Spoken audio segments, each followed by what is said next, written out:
what's up, guys, and welcome to the Lazerboy podcast, episode 13. We're going to be talking about the Snyder Cut. You can find me. Shit, let me do that over. I completely I always get like too much shit in my head in the intro because I have to like drop the website and do all this shit. So, okay. Hey, what's up, and welcome to the Lazerboy podcast. We're in episode 13, and we're going to be talking about the Zack Snyder cut, or the Snyder cut for Justice League that's slated to be released in 2021 on HBO Max. I am your host, the Lazerboy, and I have with me a very special guest. He has been in his basement and shit, I completely forgot what I was going to say. Here, I'm going to do that over. He has been in his basement and he has been organizing a Patreon to fund the Snyder Cut. I have my friend Alfonso. How you doing, Alfonso? Hey, how's it going? That's not true, by the way. There's no Patreon for the Snyder Cut. Yeah, that's a complete falsehood. But I just said that because I know you're a huge fan and a huge advocate of the Snyder Cut. So, but yeah, sort of. Right. So, just want to drop this. You can always find past episodes at thelazerboy.wordpress.com and email us at thelazerboyblogger@gmail.com. Find me on Instagram at thelazerboy. That's the Lazerboy with a Z. So, let's get into our talk about the Snyder Cut, which has been making a lot of rounds of news lately. I believe Warner has agreed to fund not reshoots, but like all of the visual effects and all this stuff, that anything that Zack Snyder needs in post production to make his version of the Snyder Cut legit, and gave him I believe around $30 million. But before we get into that, let's talk about what we think of the DCEU in general. That's the DC Extended Universe. So let's start with you, Alfonso. What do you think of the DCEU? Well, as it stands right now, I think, I don't know if I should start with this comment, but now that you ask, I think that they tried a little too hard to be like Marvel, like the MCU. Right. And I think the lowest point was Justice League. However, it's coming back up with the movies that came afterwards, like Wonder Woman and Aquaman, Shazam. Sure. So now that the Snyder Cut has been announced for HBO Max, I think that's a good sign that they want to go in the direction that Zack Snyder originally wanted to. That's what I believe, anyway. Yeah. No, that's a great point, and I'm glad you brought it up because I completely agree with you. I mean, we can't talk about the DCEU without mentioning the MCU, which completely set the standard, set the bar for what, franchise tentpole superhero movies are now, because everyone's trying to match them. I mean, everyone tried to make a universe, right? The Dark Universe, which failed miserably as well. Like, nobody could do it because they didn't really have the right strategic plan like Kevin Feige did, and he just executed it to perfection because they did their due diligence, right? They made standalone movies that worked up to the big team-up film, which was the Avengers in 2012, and they had the model of success, which everyone tried to copy. Obviously, DCEU tried to come out after that with Man of Steel, and then right after that, they said, let's just skip all the the standalone movies and do Batman v Superman because fuck it, like we just need to fast forward this thing and try to copy their success, and which was a bad model, because everybody saw what they were trying to do, and they were just trying to copycat Marvel's success and failed miserably. I believe Batman v Superman did well, but not as expected. And then I believe Suicide Squad was after that.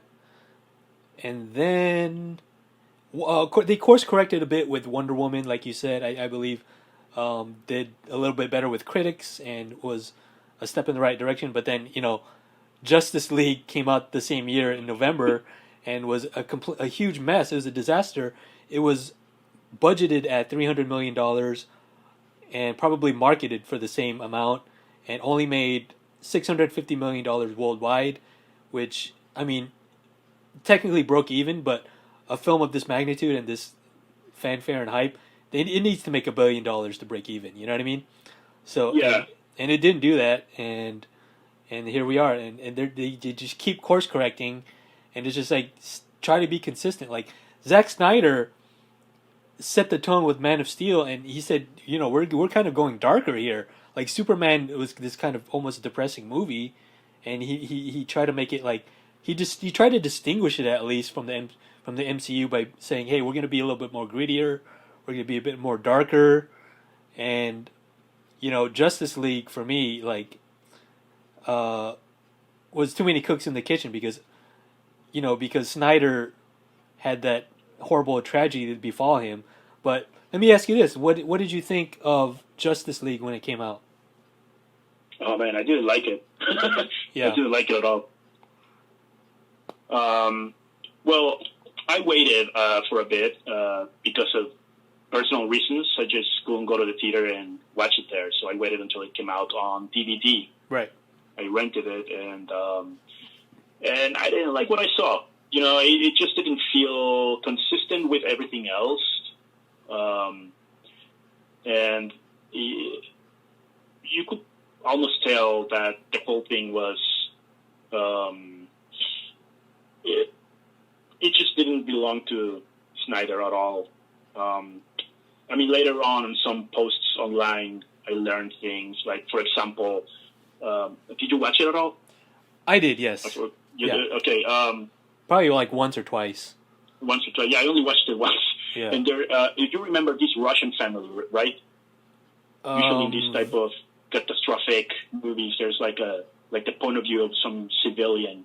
Oh, yeah. And okay. In this case, we have a Russian family. Oh, right. Yeah, I vaguely remember that, yeah. Okay.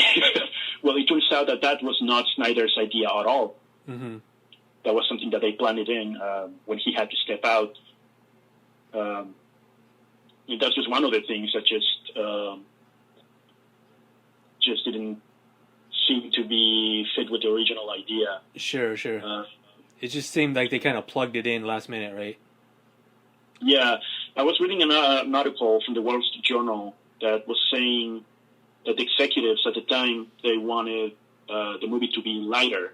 And the movie that Zack Snyder showed to them was indeed lighter, but not light enough.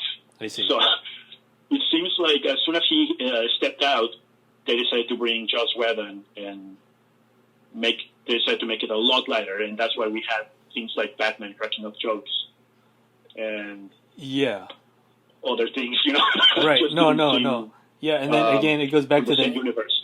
Yeah, sorry. It also goes back to the MCU thing. They're like, "Hey, Joss Whedon, he made he made the Avengers. He could save us, kind of thing. He could be our savior." And it ended up completely giving it a kind of a mixed tone, right? Because it's like, are you trying to be dark or are you trying to be humorous? You could have a little bit of both, but like at one point in the movie, like at the end, you could just tell it was starting to be. It was a different movie. They were just like trying to be more adventurous and humorous. And you said Batman was cracking jokes. I remember Superman was cracking a joke, and I'm like, what? Superman is not in his character. Like, I get it. Like when Thor does it in the third movie because we see his characters change. Like they put in the work. They put in the character work for that, and he's cracking jokes because maybe he's been on Earth too long now. He's been hanging out with Tony Stark and the Guardians of the Galaxy, so you could tell he's more humorous because of that. But like Superman just comes in and has a joke one liner. I'm like, no, that does not work.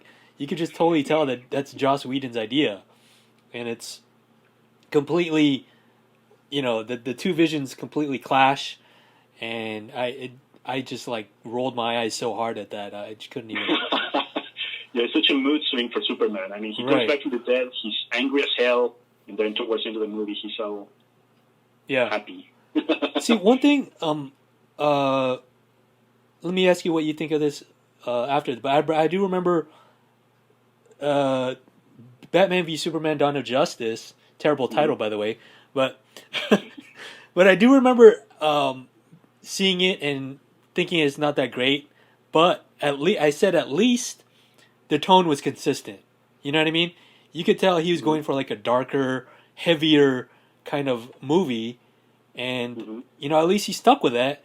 And Justice League just felt like, yeah, they try to recut it too many times. Like the executives saw a cut and they're like, no, let's change this a bit more. They're like, no, like you said, it's not funny enough. Let's put more jokes in there.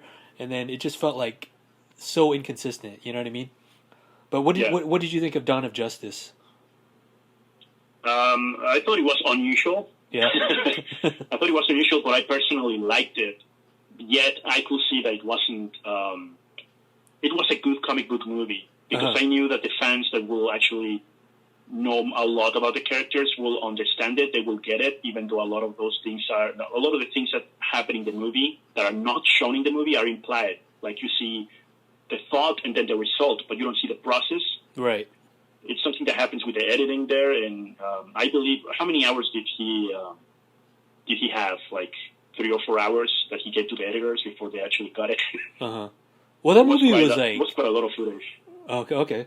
Well, that But movie was like almost 3 hours okay. long, and it felt like it had room to breathe at least, and it Uh-huh. had time like for as many characters that they had. It had Wonder Woman, Batman, Superman, Lex Luthor, whatever. Even like Right. even some glimpses of I think like cameos by like Cyborg and the Flash, right?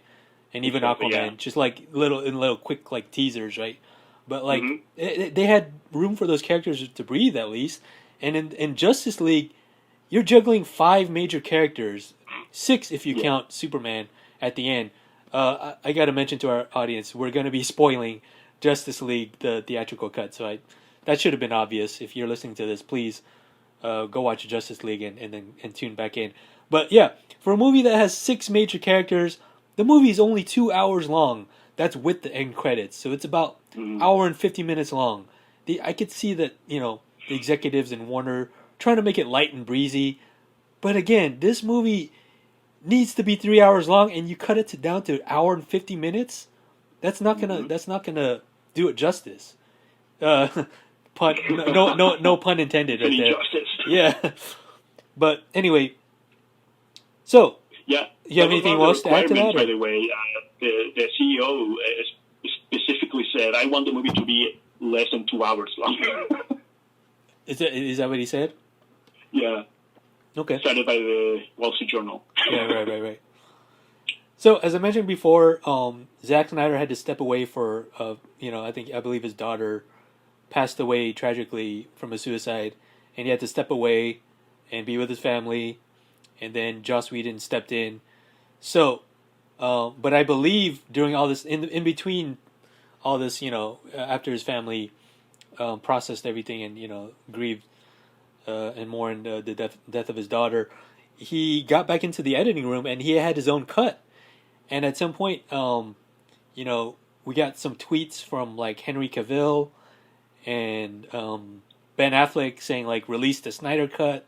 So they're already like campaigning for this cut, to which nobody has seen besides people inside who are working with Zack Snyder. Do you have any knowledge on any of this going on, Alfonso? Yeah. Is this happening now, or did that happen like after Justice League came out? Yeah, after Justice League, probably around like 18, 19. Shortly after. Yeah. Okay. Yeah. Well, Zack Snyder is very active in one social media platform called Vero. Uh-huh. It's one of those social media apps that you can only access through your phone. I don't think you can access it on a desktop. I'm not sure. But anyway, he's very active there, and I joined it without knowing that he was there. But I knew who he was, obviously, so I followed him. And yeah, I do remember him giving out teasers, like clues about behind the scenes in the movie, like the stuff that he was working on, but was that was never in the theatrical cut, which everyone saw. And so people started using these hashtags like release a Snyder Cut and such. It's been going on for quite a while. Probably it was probably all orchestrated. That's what I'm suspecting. Yeah. I think he was behind it, but for, I don't know, business or political reasons within the studio, he was not the one campaigning personally.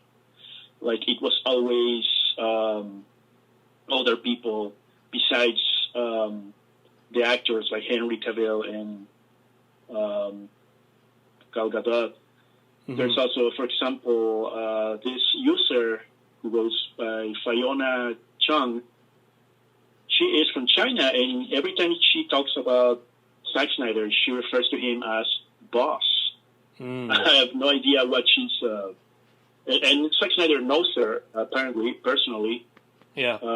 He used to post things about her on Vero, like, oh, I watch her play tennis and I'm scared, or something like that. And she's also the admin for a website called Snydercut.com, which is a website dedicated for the release of the Snyder Cut. It's been going on for, I don't know, a year, 2 years maybe. Right. And she was also interviewed by the Wall Street Journal by a reporter named Ben Fritz, who was totally against the Snyder Cut, but sorry, that's the topic. Sorry, Alfonso, can you repeat that? You kind of I lost you a bit further. Yeah, so there's this reporter from the Wall Street Journal named Ben Fritz, I believe. Okay. And it's funny because he seemed to make the movement very... he seemed to be interested in the movement. So this girl, Fiona, she was very excited to be interviewed by him. But when the article was released, it was like completely against the movement and very much like making fun of all the fans that were organizing stuff online for the Snyder Cut. Oh, I see. Yeah, I don't know why there's such a backlash in the Snyder Cut, to be honest. I'm thinking it's probably because they decided to put up a fight against the MCU fandom in order to gain attention. That's what I'm thinking. Usually when you try to, when it comes to any type of protest or any type of, I guess, social movement nowadays, you gotta take on someone who's above you just to call the attention of other people and be like, oh, look, there's a new contender. Let's see if we want to root for him or go against them. Right. But anyway. But yeah, I'm reading from this Vox.com article about the Snyder Cut Justice League HBO Max 2021. And the tweets I mentioned before from Ben Affleck and Henry Cavill were from 2019. So I believe it's been like about a year of like heavy, I guess, petitioning from. It was earlier from fans, but like from people inside the film, right? These are the main stars of the film. So, but I wanted to read this quote real quick about because in the article of the Vox article they mentioned how the Snyder Cut unfortunately represents a toxic side of fandom. And I'm going to read this paragraph here, quoting from the article. Now that the Snyder Cut will be released on HBO Max next year, there's also a question of what happens after fans, especially the particularly toxic ones, get what they want. They could very well see the release of a Snyder Cut as something they earned by acting and lashing out, as though Warner Brothers is caving into their demands or rewarding their bad behavior. And it's hard to believe that that's the best course of action.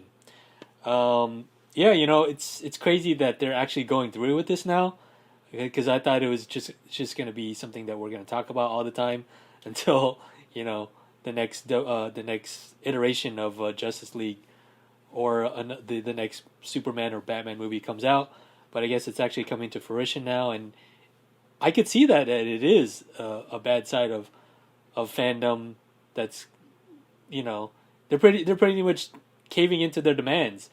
And I mean, one example I can think of off the top of my head quickly is The Rise of Skywalker, which I think is pretty much like 70-80% fan service movie. You know what I mean?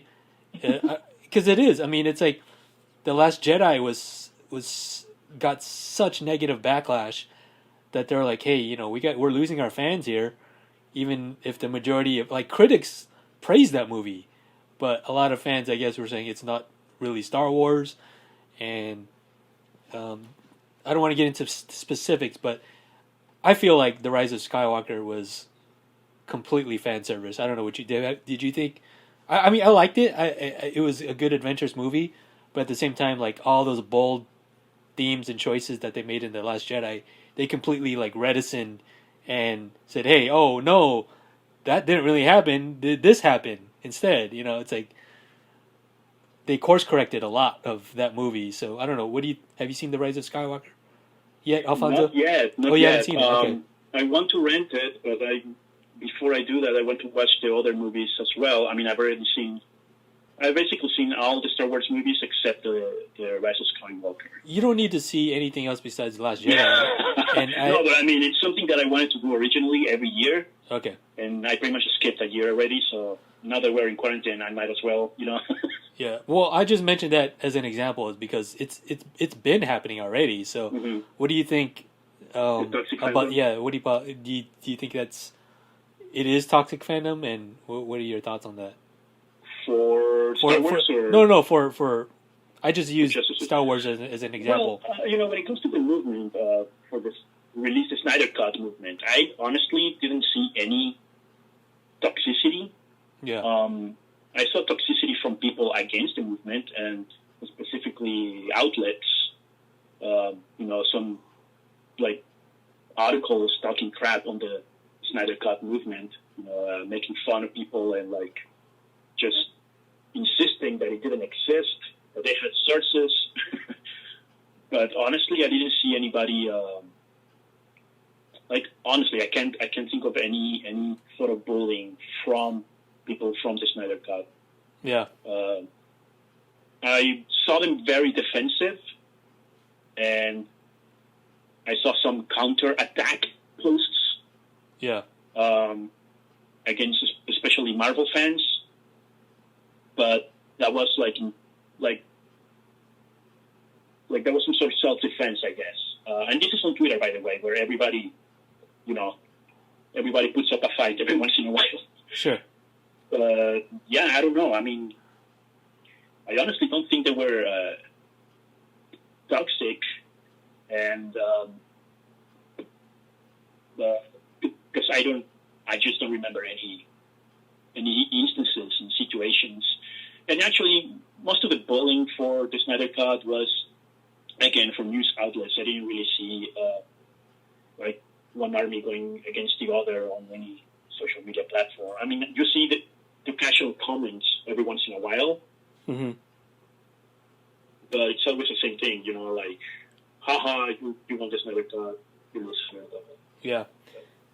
I think it's just the new reality that people are just going to have to deal with, that, like, obviously with the rise of the internet and people, and there's an outlet for them to demand and have an outcry of dissatisfaction, whereas, back in the day, like in the 90s or something, maybe even the early 2000s, like, when a movie was made and it was bad and, you just had to deal with it. It existed, and you just had to move on. And now, now, like, there's so much fans, and, their fan base is so huge. I mean, these tentpole movies are making billions of dollars. They need to listen to their fan base. They're their customers, they're paying the bills. So it's like, it's such a different time we're living in now. It's crazy to think that, all these people, all the fans have a voice in how these movies are made now. Times have definitely changed, for sure, from when we grew up, right, Alfonso? Oh, absolutely. But you know what I think also? I mean, I agree 100% with everything you said. But also, I fear that studios and other companies they take the comments online very seriously. Right. Because this is a small sample of the population. We're a small sample of their market, I guess. I mean, there's got to be a way to find out who's being honest in those opinions, who isn't. I suppose. I don't know how if that's even possible. But do you remember that backlash a while ago? Probably last year, I think, with a live action for The Little Mermaid, when they announced that Halle Berry was going to be Ariel. Kind of. Yeah, so people were really angry because Halle Berry was going to play Ariel in the live action version. Okay. Or she is. She's still going to, I believe she is still. I don't know what the status is in that. But anyway, it turns out, well, I don't know how legit this is because I don't really have a source. But apparently someone published those people speaking against it were actually paid to speak against it. Sure. In order to start a movement and create controversy and promote the movie that way. You know, it's kind of like the whole thing with Mel Gibson and Passion of the Christ, how people were calling it anti-Semitic, but it was just to generate some buzz in the movie. Oh, okay. And it kind of worked. I think it was... I think that type of thing is possible. So it's kind of a tricky situation. But yeah, absolutely. I mean, everyone can go on a public platform like Twitter or Facebook or whatever and say if they, say they can speak up and say what they want, but that's also the slippery slope with the toxicity. Right. And then we obviously got reports later that most of the negative backlash on The Last Jedi was in fact Russian trolls on the internet. So that doesn't bode well either for that. But anyway, let's move on to so the Snyder Cut of Justice League will reportedly cost as much as $30 million to finish, and that's without film reshoots. It's just for a bunch of effect shots and a long re-editing process, I guess. Well, I guess he already started re-editing, so I guess he can just fine tune that. But I guess there's a lot of effect shots that he wanted to add in. There are reports that the villain of the movie is going to be entirely changed from Steppenwolf to Darkseid, which he originally wanted anyway. So that's going to be interesting to see how they're going to rework an entirely different character into the movie. So I don't know how that's going to work, but I guess we'll just have to see, right? So yeah, might even be a totally different thing. I don't know. Yeah. Who knows? I mean, all these people are saying, Jason Momoa said it was he saw a version of the Snyder Cut and said it was quote unquote sick. So that's what I'm reading from a quote right there. So, right. But what is he gonna say? He's gonna say, "Oh, it was bad." He's the star of the movie. Like he's not gonna say it's bad. But one of our final. Let's move on to the final topic I wanted to ask you. So, we're living in a weird time right now. Coronavirus. Most of production is shut down, so we're not going to see a new movie until I don't even know when. All the new movies that have been slated to open are probably going to be delayed to like next year, maybe till the end of the year if things are hopeful. But do you think that this Snyder Cut represents like a new movement? Could we see other films be recut, like the special director's cut that's reshot right now? Because we can't shoot anything, but we can re-edit things right now. Do you think that'll be a new movement? No, I don't think so. Not that far. I mean, only with movies like that are very popular, like superhero movies. Okay. Like, for example, I don't think people have caught out on this with that mindset. That will be interesting, though, because I know George Lucas has his own cut of the Rise of Skywalker, right? I mean, he had one cut for like a test audience, and they liked it. Right. But that was obviously not the cut that we have available. Imagine if somehow Lucasfilm decided to release that director's cut. Well, they'd recut The Last Jedi first. They would recut. Sorry to cut you off, but they would recut The Last Jedi before Rise of Skywalker. They'd probably do like a J.J. Abrams cut of the last right. Of the Last Jedi. And that could be something that people could be interested in. For better or for worse. Right. And same thing with Suicide Squad, and all these other franchise movies. I mean, Suicide Squad is, if there is such a thing as a Ayer cut. David Ayer, yeah. But yeah, I don't know. I mean, kind of worked with Blade Runner. Right, there's many they cut that cuts, 5 different times. Artistically. I mean, it could be a good idea for studios in these times when they can't create anything new. But that has never occurred to me. I mean, I think you should post it somewhere and yeah, you should contact someone somewhere and be like, sure. Hey, how about this idea here? How about you release a director's cut of a movie that we don't know about, that we don't know that has another cut, an original vision. To me, it just feels like, I mean, if you look at the future in the direction that Warner's and the DCEU was headed, they're obviously going for like a more light-hearted, comedic, like MCU tone, especially with Aquaman, Shazam. Well, with exception to the Joker. But even Birds of Prey was like pretty lighthearted and very sharp and very like poppy. Even though I think it's not that great, it's kind of a failure. But at least it's still going for that like fun kind of vibe, you know. And but I think to go backwards, like I think to release a Snyder Cut now and go back to that like kind of morose, depressing, dark tone will be kind of counterproductive to what you were trying to go for, especially the new president. I think is Jeff Johns or something. He's trying to go for like a more MCU type of vibe, and then to have the Snyder Cut released is kind of counterproductive and against what they're going for. But let me ask you this: final thoughts, and what do you think the future is for the DCEU? If they listen to the fans, I think the future is going to be great. Yeah. I mean, there's always these opinions about the fans being toxic and getting what they deserve, but honestly, that's kind of like what we're used to as here in the Western world.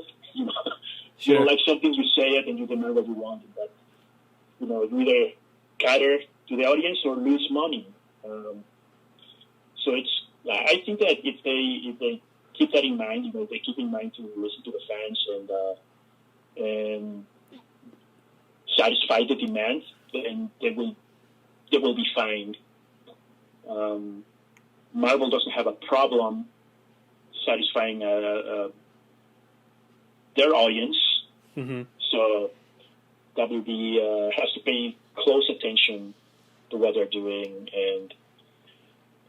And personally, I would like superhero movies that belong to a whole universe to be like the early days of the MCU, like in Phase 1, when you almost have like a different genre for every movie. Yeah. I think if they do that, that'll be okay. Because we don't want a dark Shazam, right? We don't want a super depressing Shazam. I think it's okay to have a lighthearted superhero every once in a while, and a very serious superhero every now and then. And then, just have a different tone for movies, have some variation. Sure. You know, that's a very great point you make. I think they should mix it up. And I'm looking at their slate right here, their future films. Wonder Woman 1984, which was supposed to be released in 2020. I don't know when that'll be pushed back, but that seems to be like a mixture of both lightheartedness and seriousness, right? It's like a drama but it's like fun to be around. It's almost like fish out of water, like Thor, right? And then the Suicide Squad, but directed by James Gunn, which seems, you know, obviously James Gunn, director of Guardians of the Galaxy, is probably going to make it a really much more lighthearted film. The Batman, directed by Matt Reeves, slated to be released October 2021. That seems like it's going to be dark. Black Adam, 2021, December. That sounds like more fun. The Flash, 2022. More fun. Shazam 2, more fun. Aquaman 2, a mixture of both. So out of all these movies, just the Batman and I guess, you know, if you want to count Justice League, the Snyder Cut would be the only two dark movies. I think that's a pretty good mixture. Maybe like one more kind of serious movie would put it in more balance, but I like that mixture. Yeah, I agree. And yeah, one more. I say make another villain movie like the Joker. Ooh, like maybe yeah. Lex Luthor. I always forget to talk about the Joker, well, just Joker is what the title is, but yeah, you're right. Like, and that came out of nowhere. You know, it's not in canon with the DCEU, but it is just like a throwaway, like a standalone, right? It's like one of those issues in a comic book where it's just like it has nothing to do with what's going on, but it's just like kind of mix it up kind of thing, right? Yeah. And yeah, they should do more of those if they want. I mean, are they going to do Joker 2? I don't think so. I mean, yeah, they should. I hope not. Yeah, they should. Yeah, you and I saw that together. Correctly, you didn't want one. You didn't want a sequel to the Joker. No, I don't. Joker. But then again, I thought The Hangover was a genius comedic film in its own right, and then they made 2 more after that. So who knows? How about a Joker comedy? Joker. Oh, yeah. I mean, if they somehow make Joker 2 completely different, and then I will eat my words right now. Not now, but when I see it. But yeah, that sounds like a genius idea, Alfonso. Maybe you should be their creative consultant. Sure, yeah. They do better. And a great job then, absolutely. Cool. I'm down for that. Well, I appreciate you taking the time to be on the show, Alfonso. I know you're a huge fan of the DCEU, and I remember you're always popping up on my timeline, on my Facebook timeline, talking about the Snyder Cut. So I was like, who better to talk about the Snyder Cut than Alfonso? Well, I hope I did a good job talking about it and providing the little that I know about it. Yeah, some great. To me, before we go, before you let me go, it seemed like a complete injustice to what they did to Snyder. You know, like he was creating this thing, and then he had to step out for obvious reasons, and it was like the chance for the producers to get their way, and that just seemed unfair to me. So that's the reason why I'm with this movement, with the Snyder Cut movement, but I'm not blindly with them, and I honestly wasn't really a major part of the movement in any way, but, you know, I was more like let's just say like a passive-aggressive supporter. But I don't hate on Marvel or the MCU. I think both have the right to exist in filmmaking and whatnot. And hopefully the DCEU does really well, especially with the release of HBO Max. You know, they've been doing all right with the TV shows. Right. So yeah. They owned DC Comics for a while. I mean, WB owned DC Comics for decades. So I'm pretty sure they will know what they're doing, especially now that they're listening to the fans, which is a good indication for the future, I think. Right. Cool. Well, yeah, I also believe they're heading in the right direction, but just time will tell, right? And then exactly. Yeah. But let's have a watch party when Justice League Snyder Cut comes out. You and I can watch it on the phone, live texting, live chatting, and hopefully, I don't know, maybe we'll do a wrap up podcast episode on what we think of it after, so next year. Oh yeah, that sounds like a plan. Cool, man. Well, thank you again. Thank you for having me.